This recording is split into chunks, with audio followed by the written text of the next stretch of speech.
স্ত্রী হযরত হাফসা রাদিয়াল্লাহু তাআলা আনহা তিনি অত্যন্ত সুন্দরী এবং বুদ্ধিমতী নারী ছিলেন এবং তিনি হযরত উমর রাদিয়াল্লাহু তাআলা আনহুর আদরের কন্যা ছিলেন। তাই পিতার মতো তিনিও অত্যন্ত রাগী স্বভাবের মানুষ ছিলেন।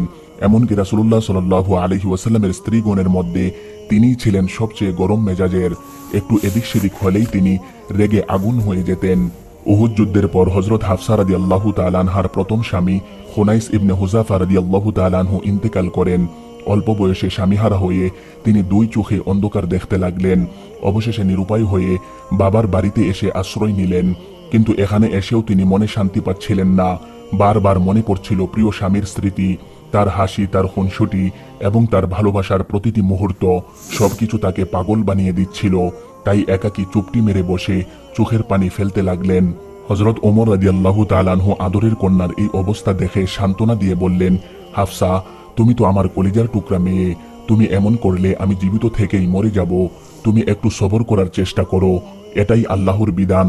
এই বিধান সবাইকে মেনে নিতেই হবে, এমনকি তোমাকেও মেনে নিতে হবে। নিশ্চয়ই আল্লাহ তাআলা তোমাকে এর চেয়ে অতি উত্তম জীবন সঙ্গী মিলিয়ে দিবেন। তিনি তোমাকে এমন প্রতিদান দেবেন যে তুমি সম্পূর্ণরূপে খুশি হয়ে যাবে। কিন্তু কে শুনে কার কথা? হাফসা রাদিয়াল্লাহু তাআলা আনহা তবু কেঁদেই যাচ্ছেন। অবশেষে ওমর রাদিয়াল্লাহু তাআলা আনহু মেয়ের এই অবস্থা সহ্য করতে না পেরে সেখান থেকে চলে আসলেন। অতঃপর ইদ্যত পালন শেষ হওয়ার পর ওমর রাদিয়াল্লাহু তাআলা আনহু একদিন বিধবা মেয়ের জন্য পাত্র খুঁজতে বের হলেন। চলতে চলতে তিনি উসমান রাদিয়াল্লাহু তাআলা আনহুর কাছে গেলেন, কারণ কিছুদিন হলো তিনি তার স্ত্রী রুকাইয়াকে হারিয়েছেন। তাই তিনিও বেশ বিষণ্ণ ছিলেন। অতঃপর উসমান রাদিয়াল্লাহু তাআলা আনহুকে প্রস্তাব দিয়ে বললেন, ভাই উসমান, আপনি যদি চান তাহলে আমার বিধবা মেয়ে হাফসাকে বিয়ে করতে পারেন। তখন উসমান রাদিয়াল্লাহু তাআলা আনহু জবাব দিলেন, আচ্ছা, আপনি যান, আমি বিষয়টি নিয়ে ভেবে দেখব। কয়েকদিন পর একদিন রাস্তায় উসমান রাদিয়াল্লাহু তাআলা আনহুর সাথে দেখা হয়ে গেল। তখন তিনি বিয়ে করবেন না বলে জানিয়ে দিলেন। অতঃপর ওমর রাদিয়াল্লাহু তাআলা আনহু হযরত আবু বকর সিদ্দিক রাদিয়াল্লাহু তাআলা আনহুর কাছে গিয়ে উপস্থিত হলেন এবং তাকে বললেন, আপনি যদি চান তাহলে আমার মেয়ে হাফসাকে আপনার সঙ্গে বিয়ে দিতে পারি। কিন্তু আবু বকর রাদিয়াল্লাহু তাআলা আনহু এই প্রস্তাবের কোনো উত্তর দিলেন না। এভাবে পরপর উসমান এবং আবু বকর প্রস্তাব ফিরিয়ে দেওয়ায় ওমর রাদিয়াল্লাহু তাআলা আনহু ভারাক্রান্ত মন নিয়ে বাড়িতে ফিরলেন। বাড়িতে গিয়ে ওমর রাদিয়াল্লাহু তাআলা আনহু কষ্টে পাথর হয়ে আল্লাহর কাছে আরজ করলেন, হে আল্লাহ, কি হলো আমার? কেন আমার বন্ধুরা আমাকে ফিরিয়ে দিচ্ছে? কেন তারা আমার সঙ্গে এরূপ আচরণ করছে? অতঃপর মেয়েকে উদ্দেশ্য করে বললেন, হে আমার মেয়ে, কেন তোমার ব্যাপারে কেউ আগ্রহ দেখাচ্ছে না? কেন তারা ফিরিয়ে দিচ্ছে তোমার প্রস্তাব? কেন তারা তোমার থেকে পালিয়ে বেড়াচ্ছে?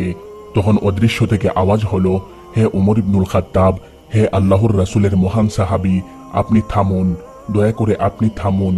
আপনি এভাবে বলবেন না। আপনার প্রস্তাব কেউ ফিরিয়ে দিতে পারে না। আপনার প্রস্তাব ফিরিয়ে দিতে পারে এমন কারো সাধ্য নেই। আপনি উমর, আপনি তো সেই ব্যক্তি যার ইসলাম গ্রহণের জন্য আল্লাহর রাসূল সাল্লাল্লাহু আলাইহি ওয়াসাল্লাম দোয়া করেছিলেন। আপনি তো সেই ব্যক্তি যার ইসলাম গ্রহণের সুসংবাদে সাহাবায়ে কেরাম নারায়ে তাকবীর স্লোগান দিয়েছিলেন। সুতরাং আপনাকে কেউ উপেক্ষা করতে পারে না। অবশ্যই এর মধ্যে কল্যাণকর কিছু রয়েছে। অবশ্যই আল্লাহ তাআলা আপনার জন্য এর চেয়ে উত্তম কিছু প্রস্তুত করে রেখেছেন। আপনি তো আপনার মেয়ের জন্য একজন উপযুক্ত পাত্র খোঁজ করছেন, আর আল্লাহ তাআলা আপনার জন্য এমন এক পাত্র প্রস্তুত করেছেন যা আপনি কল্পনাও করতে পারেননি। হে উমর, হে ইসলামের অতন্দ্র প্রহরী, আল্লাহ তাআলা আপনাকে খুশি করতে চেয়েছেন। আল্লাহ তাআলা কখনো ধৈর্য ধারণকারী মুমিনদের বিনিময় নষ্ট করেন না। আপনি এখানে সেখানে প্রস্তাব দিয়ে ফিরছেন, অথচ আল্লাহ তাআলা আপনার মেয়ের জন্য সর্বসময়ের সবচেয়ে শ্রেষ্ঠ ব্যক্তিকে নির্বাচন করেছেন। আল্লাহ তাআলা এমন এক ব্যক্তিকে আপনার কাছে প্রস্তাব দিয়ে প্রেরণ করবেন যিনি সবার মাঝে শ্রেষ্ঠতর, যার থেকে উত্তম পাত্র এই জমিনে আর কেউ নেই। হে উমর, তিনি আর কেউ নন, তিনি স্বয়ং আল্লাহর রাসূল সাল্লাল্লাহু আলাইহি ওয়াসাল্লাম। হযরত ওমর রাদিয়াল্লাহু তাআলা আনহু এই কথা শুনে স্তব্ধ হয়ে গেলেন। খুশিতে তিনি বাকরুদ্ধ হয়ে গেলেন। অতঃপর আবারও আওয়াজ এলো, সুসংবাদ গ্রহণ করুন হে ওমরের কন্যা, আনন্দের বার্তা অপেক্ষা করছে আপনার জন্য। আল্লাহ তাআলা আপনার জন্য এমন এক ব্যক্তিকে নির্বাচন করবেন যিনি আপনার আখি যুগল শীতল করে দিবেন। নিশ্চয়ই তা আপনার জন্য এক উত্তম সংবাদ, কারণ আপনি এমন এক ব্যক্তির প্রিয়তমা স্ত্রী হতে যাচ্ছেন যার জন্য গোটা সৃষ্টিকুল পাগল পারা। পরের দিন ওমর রাদিয়াল্লাহু তাআলা আনহু রাসূল সাল্লাল্লাহু আলাইহি ওয়াসাল্লামের কাছে তাশরিফ নিলেন এবং তার কষ্টের কথা জানালেন। তিনি বললেন, উসমান এবং আবু বকরের কাছে আমার মেয়ের প্রস্তাব দেওয়ার পর তারা ফিরিয়ে দিয়েছে। তাদের এই আচরণে আমি খুবই ব্যথিত হয়েছি। ওমরের মুখে সবকিছু শুনে রাসূলুল্লাহ সাল্লাল্লাহু আলাইহি ওয়াসাল্লাম বললেন, হে ওমর, আমি কি তোমাকে এমন এক সন্ধান দিব যা তোমার জন্য উসমানের চেয়ে উত্তম হবে এবং উসমানের জন্যও হবে তোমার চেয়ে উত্তম? উত্তরে ওমর রাদিয়াল্লাহু তাআলা আনহু বললেন, ইয়া রাসূলুল্লাহ, অবশ্যই বলুন। তখন রাসূলুল্লাহ সাল্লাল্লাহু আলাইহি ওয়াসাল্লাম বললেন, আমি হাফসার জন্য প্রস্তাব দিচ্ছি আর উসমানকে প্রস্তাব দিচ্ছি আমার মেয়ে উম্মে কুলসুমের ব্যাপারে, অর্থাৎ আমি তোমার মেয়েকে বিয়ে করব আর উসমান বিয়ে করবে আমার মেয়ে কুলসুমকে। এই প্রস্তাব শুনে ওমর রাদিয়াল্লাহু তাআলা আনহু আনন্দ চিত্তে গ্রহণ করে নিলেন। অতঃপর উভয় বিয়ে সুন্দরভাবে সম্পন্ন হলো। আল্লাহর রাসূল সাল্লাল্লাহু আলাইহি ওয়াসাল্লামের সঙ্গে উমরের কন্যা হাফসার বিয়ে হলো এবং উসমানের সঙ্গে রাসূল কন্যা উম্মে কুলসুমের বিয়ে হলো। বিয়ের পর একদিন আবু বকর রাদিয়াল্লাহু তাআলা আনহুর সাথে ওমর রাদিয়াল্লাহু তাআলা আনহুর সাক্ষাৎ হয়ে গেল। তখন কুশল বিনিময়ের পর আবু বকর রাদিয়াল্লাহু তাআলা আনহু বললেন, ভাই ওমর, আমি আপনার প্রস্তাব ফিরিয়ে দেওয়াতে আপনি কষ্ট পেয়েছিলেন হয়তো। তখন ওমর রাদিয়াল্লাহু তাআলা আনহু বললেন, হ্যাঁ, তা তো বটেই, কষ্ট তো পাওয়ারই কথা। তখন আবু বকর রাদিয়াল্লাহু তাআলা আনহু বললেন, আপনার প্রস্তাব ফিরিয়ে দেওয়ার পেছনে আমার ব্যক্তিগত কোনো কারণ ছিল না। আসলে একদিন আমি রাসূলুল্লাহ সাল্লাল্লাহু আলাইহি ওয়াসাল্লামকে হাফসার বিয়ের ব্যাপারে আলোচনা করতে শুনেছিলাম, কিন্তু তখন ওই বিষয়টি আপনাকে জানানো ভালো মনে করিনি। আল্লাহর রাসূল হাফসাকে বিয়ে না করলে অবশ্যই আমি তাকে বিয়ে করতাম। এদিকে হাফসা রাদিয়াল্লাহু তাআলা আনহা নবী করিম সাল্লাল্লাহু আলাইহি ওয়াসাল্লামের ঘরে মহা সুখ স্বাচ্ছন্দ্যে সংসার করতে লাগলেন, কিন্তু এই সুখের সংসারে মাঝে মধ্যেই ঝামেলা তৈরি হতো তার রাগী স্বভাবের কারণে। কিন্তু রাসূলুল্লাহ সাল্লাল্লাহু আলাইহি ওয়াসাল্লাম তার প্রতি কোনো ধরনের কঠিন আচরণ করতেন না, কারণ রাগী মেয়েদের আচরণ মাঝে মধ্যে কঠিন হলেও তাদের ভালোবাসা প্রচণ্ড গভীর হয়। একদিন হযরত ওমর রাদিয়াল্লাহু তাআলা আনহু তার নিজের বাড়িতে কি এক বিষয় নিয়ে গভীরভাবে চিন্তামগ্ন ছিলেন। তখন তার স্ত্রী এসে বললেন, কি ভাবছেন এত? হযরত ওমর রাদিয়াল্লাহু তাআলা আনহু বললেন, এটা নিয়ে তোমাকে এত ভাবতে হবে না। তখন স্ত্রী বললেন, আমার কথা আপনার ভালো লাগছে না তাই তো? হাফসাকে গিয়ে দেখুন রাসূলুল্লাহ সাল্লাল্লাহু আলাইহি ওয়াসাল্লামের সাথে সে কেমন কথা কাটাকাটি করে। এটা শুনে ওমর রাদিয়াল্লাহু তাআলা আনহু হাফসার ঘরে গিয়ে উপস্থিত হলেন এবং জিজ্ঞেস করলেন, তুমি নাকি রাসূলুল্লাহর সঙ্গে তর্ক বিতর্ক করো?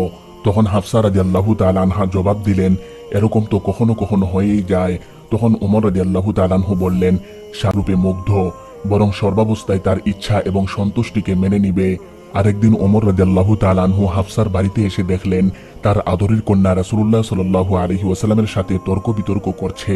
এই দৃশ্য দেখে ওমর রাদিয়াল্লাহু তাআলা আনহু রেগে আগুন হয়ে গেলেন, কন্যাকে প্রহার করতে উদ্যত হলেন। তখন মহানবী সাল্লাল্লাহু আলাইহি ওয়াসাল্লাম দুজনের মাঝখানে দাঁড়ালেন।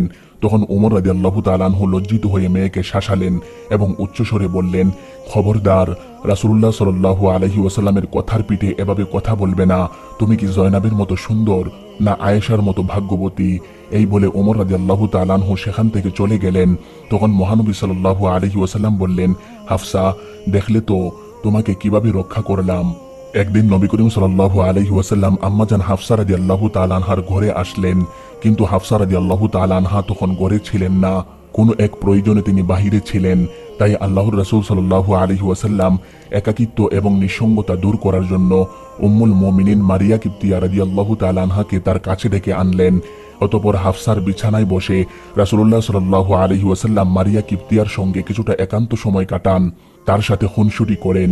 এমন সময় হাফসা রাদিয়াল্লাহু তাআলা আনহা ঘরে এসে তার বিছানায় মারিয়া কিবতিয়াকে দেখে মারাত্মক রেগে গেলেন। স্ত্রী হিসাবে তিনি নবী করিম সাল্লাল্লাহু আলাইহি ওয়াসাল্লামের সঙ্গে অভিমান করলেন এবং রাগের মাথায় অনেক তিক্ত কথাও বলে ফেললেন। স্ত্রী রেগে যাওয়ায় নবী করিম সাল্লাল্লাহু আলাইহি ওয়াসাল্লাম তার অভিমান ভাঙ্গাতে আদুরে কণ্ঠে বললেন, হে হাফসা, আল্লাহর কসম, তুমি চাইলে আমি মারিয়া কিবতিয়ার সঙ্গে আর কখনো মিলিত হব না, তবু আমি তোমার হাসি মুখ দেখতে চাই। তখন হাফসা রাদিয়াল্লাহু তাআলা আনহা বললেন, হ্যাঁ, তাহলে তাই হোক, আপনি আর কখনো মারিয়াকে কাছে আসতে দিবেন না। তখন নবী করিম সাল্লাল্লাহু আলাইহি ওয়াসাল্লাম বললেন, আরেকটা কথা, আমাদের এই চুক্তির ব্যাপারটা যেন আর কেউ না জানে। কিন্তু কথায় আছে, মেয়েরা সবকিছু পারলেও কথা হজম করতে পারে না। তাই কিছুদিন না যেতেই হাফসা রাদিয়াল্লাহু তাআলা আনহা আয়েশার কাছে তা প্রকাশ করে দিলেন। এদিকে হযরত জিবরিল আলাইহিস সালাম নবীজির কাছে তাহরিমের আয়াত নিয়ে অবতরণ করে বললেন, ইয়া আইয়ুহান নাবিয়্যু লিমা তুহাররিমু মা আহাল্লাল্লাহু লাক তাবতাগী মারদাতা আজওয়াজিকা ওয়াল্লাহু গফুরুর রহিম। অর্থাৎ, হে নবী, আল্লাহ তাআলা আপনার জন্য যা হালাল করেছেন স্ত্রীদের সন্তুষ্টির জন্য আপনি কেন তা হারাম করছেন? আল্লাহ তাআলা আপনার এই ত্রুটি ক্ষমা করে দিয়েছেন না? আল্লাহ তাআলা ক্ষমাশীল এবং পরম দয়ালু। আল্লাহ তাআলা আপনাদের জন্য কসম থেকে অব্যাহতি লাভের উপায় নির্ধারণ করে দিয়েছেন। আর আপনি আপনার স্ত্রীকে যে বিষয়টি গোপন রাখতে নির্দেশ দিয়েছিলেন সে তো তা গোপন রাখতে পারেনি, সে তা প্রকাশ করে দিয়েছে। ওয়াহি নাজিল হওয়ার পর নবী করিম সাল্লাল্লাহু আলাইহি ওয়াসাল্লাম হাফসার কাছে গিয়ে বললেন, আমি তোমাকে একটা সামান্য বিষয় গোপন রাখতে অনুরোধ করেছিলাম, কিন্তু স্ত্রী হিসাবে তুমি সেটা করতে পারোনি, আমি তোমার কাছে এমনটা আশা করিনি। তখন হাফসা রাদিয়াল্লাহু তাআলা আনহা বললেন, আপনাকে এই খবর কে জানিয়েছে? তখন রাসূলুল্লাহ সাল্লাল্লাহু আলাইহি ওয়াসাল্লাম বললেন, যিনি সবকিছু জানেন, সবকিছুর খবর রাখেন, তিনিই আমাকে জানিয়েছেন। যদি তুমি এবং আয়েশা আল্লাহর কাছে তওবা করো তাহলে তোমাদের জন্য ভালো, কেননা তোমাদের অন্তর নবীর ইচ্ছার বিরোধিতার দিকে ঝুঁকে পড়েছে। আর যদি নবীর বিরুদ্ধে একে অপরকে সাহায্য করো তাহলে জেনে রাখো নবীর বন্ধু হলেন আল্লাহ, জিবরাইল আলাইহিস সালাম এবং সৎকর্মশীল মুমিনরাও, তদুপরি ফেরেশতারাও তার সাহায্যকারী। অতঃপর রাসূল সাল্লাল্লাহু আলাইহি ওয়াসাল্লাম কসমের কাফারা আদায় করলেন এবং মারিয়া কিবতিয়ার সঙ্গে পূর্বের অবস্থায় ফিরে আসেন। আরেকটি বর্ণনা অনুযায়ী একদিন আসরের পরে নবী করিম সাল্লাল্লাহু আলাইহি ওয়াসাল্লাম জয়নবের গড়ে একটু বেশি সময় অবস্থান করলেন। এদিকে আয়েশা রাদিয়াল্লাহু তাআলা আনহা এই বিষয়টিকে সহজভাবে মেনে নিলেন না, তিনি ঈর্ষান্বিত হলেন। তিনি একজন গোয়েন্দা লাগিয়ে বিলম্বের কারণ জানতে চেষ্টা করলেন। অতঃপর গোয়েন্দা এসে সংবাদ দিল, কোনো এক মহিলা হাদিয়া হিসাবে জয়নবের কাছে কিছু মধু পাঠিয়েছে। এই মধু জয়নব নবীজিকে পান করতে দিয়েছিলেন, আর নবীজি প্রিয় খাবার পেয়ে সেখানে একটু বেশি সময় কাটিয়েছেন। তাই আয়েশা রাদিয়াল্লাহু তাআলা আনহা মনে মনে ঠিক করলেন এর একটা বিহিত করতেই হবে। অতঃপর তিনি হাফসাকে বললেন, জানো হাফসা, একটা বিষয় কিছুদিন ধরেই খেয়াল করছি। তখন হাফসা রাদিয়াল্লাহু তাআলা আনহা বললেন, কি সেটা? হযরত আয়েশা রাদিয়াল্লাহু তাআলা আনহা বললেন, আল্লাহর রাসূল সাল্লাল্লাহু আলাইহি ওয়াসাল্লাম তো প্রতিদিন আসরের পর আমাদের সবার সাথে সাক্ষাৎ করেন, কিন্তু জাইনাবকে দেখলাম প্রতিদিন নবীজিকে মধু খাওয়ায়। তখন হাফসা রাদিয়াল্লাহু তাআলা আনহা বললেন, ও আচ্ছা, এই কথা, তো তাহলে তুমি কি বলতে চাচ্ছ? তখন আয়েশা রাদিয়াল্লাহু তাআলা আনহা বললেন, আমরা একটা কাজ করব যাতে নবীজি আর জয়নবের কাছে গিয়ে মধু না খান। তখন হাফসা রাদিয়াল্লাহু তাআলা আনহা বললেন, কিন্তু কিভাবে? আল্লাহর রাসূল তো মধু পছন্দ করেন, তাছাড়া তুমি এমন কি করবে যে তিনি আর মধু খাবেন না? তখন আয়েশা রাদিয়াল্লাহু তাআলা আনহা হাফসাকে বললেন, যখন নবী করিম সাল্লাল্লাহু আলাইহি ওয়াসাল্লাম তোমার কাছে আসবেন তখন তুমি বলবে যে আপনার মুখে তো মাগাফিরের গন্ধ, আর কিছুই তোমাকে করতে হবে না। পরের দিন নবী করিম সাল্লাল্লাহু আলাইহি ওয়াসাল্লাম জয়নবের ঘরে মধুপান করে সাফিয়ার ঘরে আগমন করলেন। আসলে সাফিয়ার সাথেও কথা বলেছিলেন আয়েশা রাদিয়াল্লাহু তাআলা আনহা, তাই তিনিও অপেক্ষায় ছিলেন। তাই তিনি নবীজিকে বললেন, ইয়া রাসূলুল্লাহ, আপনি কি মাগাফির খেয়েছেন? কেমন যেন মাগাফিরের গন্ধ পাচ্ছি। তখন রাসূলুল্লাহ সাল্লাল্লাহু আলাইহি ওয়াসাল্লাম বললেন, কই না তো, তবে একটু আগে জয়নবের কাছে মধু খেয়েছি, সেটার গন্ধ তো এমন হবার কথা নয়। আচ্ছা, আমি দেখছি ব্যাপারটা। অতঃপর নবী করিম সাল্লাল্লাহু আলাইহি ওয়াসাল্লাম হাফসার কাছে আসা মাত্রই তিনি নাক সিটকিয়ে বললেন, ছি ছি, আপনি কোথায় থেকে কি খেয়ে এসেছেন? আপনার মুখ থেকে মাগাফিরের গন্ধ আসছে। আসলে মাগাফির এক প্রকার নেশা জাতীয় ফল ছিল, তাই নবীজি মনে করলেন হয়তো তিনি মাগাফির ফুলের মধু পান করেছেন। তখন নবী করিম সাল্লাল্লাহু আলাইহি ওয়াসাল্লাম বললেন, এখন থেকে আমার জন্য মধুপান করা হারাম, আর জীবনে কখনো মধুপান করব না। অতঃপর তিনি হাফসাকে বললেন, আমার জন্য মধু হারাম করার কথাটি কারো কাছে প্রকাশ করবে না, কারণ জয়নাব বিষয়টি জানতে পারলে মনে অনেক কষ্ট পাবে। কিন্তু হাফসা রাদিয়াল্লাহু তাআলা আনহা নির্দেশটি মান্য করতে পারেননি। তিনি হযরত আয়েশা রাদিয়াল্লাহু তাআলা আনহার কাছে বিষয়টি প্রকাশ করে দিলেন। তখন আল্লাহ তাআলা জিবরাইল আলাইহিস সালামের মাধ্যমে তাহরিমের আয়াতটি নাজিল করে সবকিছু জানিয়ে দিলেন। যাই হোক, হাফসা রাদিয়াল্লাহু তাআলা আনহার এই আচরণে নবী করিম সাল্লাল্লাহু আলাইহি ওয়াসাল্লাম অত্যন্ত কষ্ট পান। এমনকি এই ঘটনার জেরে নবী করিম সাল্লাল্লাহু আলাইহি ওয়াসাল্লাম হাফসাকে এক তালাক দিয়ে দেন। তালাক পেয়ে হাফসা রাদিয়াল্লাহু তাআলা আনহা মাটিতে বসে পড়লেন। তিনি কি করবেন কিছুই ভেবে পাচ্ছিলেন না। এদিকে মেয়ের তালাকের খবর যখন উমর রাদিয়াল্লাহু তাআলা আনহুর কাছে আসলো তখন তিনিও হতভম্ব হয়ে গেলেন। তিনি হতাশ হয়ে বললেন, হায়, ওমরের বংশে এটা কি হয়ে গেল? আল্লাহ তাআলা কি ওমর এবং তার মেয়ের পরিণতির কথা ভাবলেন না? অতঃপর ওমর রাদিয়াল্লাহু তাআলা আনহু কন্যা হাফসার বাড়িতে দৌড়ে আসলেন। আদরের মেয়ের মলিন চেহারা দেখে তিনি তেমন কিছু বলতে পারছেন না, তাই তিনি নীরবে কিছুক্ষণ মেয়ের পাশেই বসে থাকলেন।